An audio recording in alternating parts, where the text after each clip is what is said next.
In the middle of a bright, bouncy jungle lived a monkey named Milo. Milo was sweet, funny, and full of energy, but he was also very messy.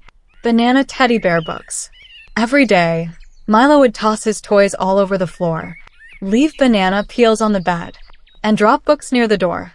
His mom would gently say, "Milo, please clean your room today." But Milo would giggle and reply, "I'll do it later. Right now, I want to fly, monkey palm tree." He'd swing from vines, race with parrots, and play all day. But his room? It stayed messy in every way. One rainy afternoon, Milo wanted to find his favorite red toy car, automobile. He looked under his bed, just a sock. He checked the closet, just a rock. He peeked in the toy box, only blocks. "Oh no," cried Milo. Where did it go?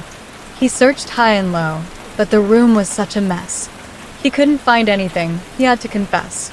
Tired and upset, Milo sat with a sigh. Maybe it's time I at least try. So he picked up his books. He folded his clothes. He tossed old banana peels, ew, with a crinkled nose. He lined up his blocks.